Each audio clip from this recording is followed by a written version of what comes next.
Il était une fois. C'est incroyable. Raconte. Encore une histoire. Et après, écoute. Fricka et l'aiguille de la narwa. Notre histoire se passe en Savoie, dans le village de Tignes. Fricka regarde par la fenêtre. Seul un petit espace dégagé dans la neige au niveau du dernier carreau laisse apercevoir les flocons qui tombent. Elle pense à son fiancé, Zim. Ils ont promis de se marier à l'été. Nous sommes au mois de juin de l'an 1754. L'été est bientôt là et pourtant la neige tombe toujours. L'hiver est particulièrement rigoureux cette année. La vague de froid et les chutes de neige ont emporté une grande partie des récoltes. La famine règne. Une délégation est même partie rencontrer le roi de Piémont-Sardaigne afin de demander de l'aide face aux conditions climatiques extrêmes.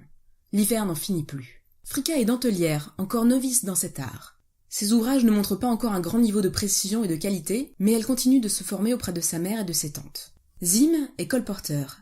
À l'approche de l'hiver, celui-ci a emporté ses créations de dentelle pour les vendre en Isère et en Piémont.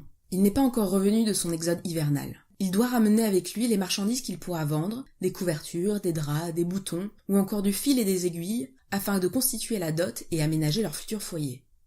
Elle tient dans ses mains une roche qui renferme une fleur de pierre.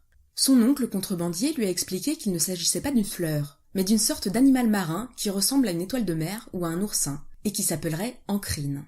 Cet animal était présent il y a des millions d'années et s'est depuis transformé en pierre. Son oncle appelle cela un fossile. Quand la montagne s'est formée, les roches renfermant ces animaux fleurs se sont retrouvées en haut des montagnes.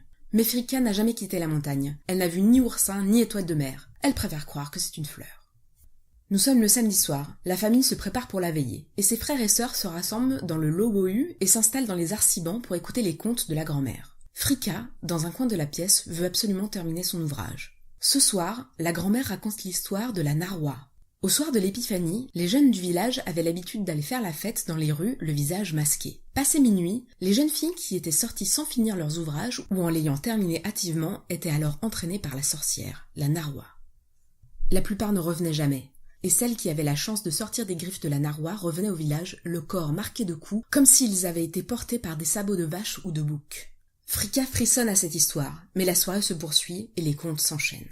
Fricka, qui continue sa broderie, ne remarque pas que petit à petit tout le monde va se coucher. Les dernières lueurs du feu de cheminée sont si faibles que la mère de Fricka, en allant se coucher, ne s'aperçoit pas que sa fille est encore en train de travailler. Au loin, une cloche dans la vallée sonne minuit. Soudain, Fricka remarque qu'un léger cliquetis fait écho à celui de ses fuseaux. Le léger chuintement du lin sur le rouet se fait entendre et un murmure s'élève. 34 disez-nous, piota devaque, piota debout. Fricka se retourne et sursaute, effrayée. Une vieille femme immense est assise au rouet. « Il est minuit, Fricka. Tu ne devrais plus travailler. Je vais devoir t'apprendre à terminer ton travail à temps. À moins que tu ne fasses quelque chose pour moi. J'ai égaré mes rubans, mon aiguille et ma laine dans les montagnes. Je ne sais vraiment plus où je les ai rangés. Si tu les trouves pour moi, tu auras la vie sauve et tu pourras retourner à ton ouvrage. » Fricka regarde au dehors. La tempête soulève les flocons. Elle plaide qu'il sera impossible de retrouver quoi que ce soit par une telle tempête. La narwa se saisit alors de sa canne. À l'une de ses extrémités, une patte de vache, et à l'autre, une patte de bouc. Au moment où la canne va s'abattre sur elle, Fricka accepte finalement le marché. Quitte à perdre la vie, autant que cela soit dans sa montagne, sur les pentes qui ont bercé les journées passées avec Zim. Elle s'habille chaudement et s'enfonce dans la nuit. Elle ne sait pas où chercher, mais se dirige vers le lac des Chardonnays, où elle gardait ses moutons l'été. Peut-être y trouvera-t-elle la laine de la narwa. En grimpant, elle glisse sur les rochers. Elle écarte la neige de la roche afin de trouver une prise. Il s'agit des marbres gris à rubans dolomitiques. Les fameux marbres rubanés, les mêmes qu'a utilisé le père de Zim pour paver son allée. Voici donc les rubans perdus de la narwa. Elle ramasse 2 échantillons de roche et continue son chemin. Elle lève les yeux et au loin, en direction des vallons de la Sache, elle aperçoit l'aiguille percée à travers les flocons. Fricka pense avoir trouvé l'aiguille de la narwa. Mais où est donc la laine ? Elle s'approche de l'aiguille et distingue un petit troupeau de moutons qui tentent de se protéger tant bien que mal des bourrasques. Fricka emmène le premier mouton et se dirige sous l'arche de l'aiguille percée. Les moutons s'engagent en file indienne et suivent Fricka sous l'arche. En ressentant de l'autre côté de l'aiguille, Fricka s'aperçoit qu'elle ne tient plus un mouton au bout de son bras, mais un écheveau de laine qui se dévide à travers le chat de l'aiguille.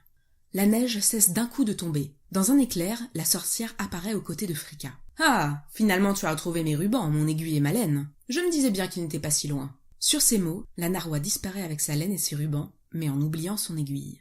Depuis, plus personne n'a revu la narwa.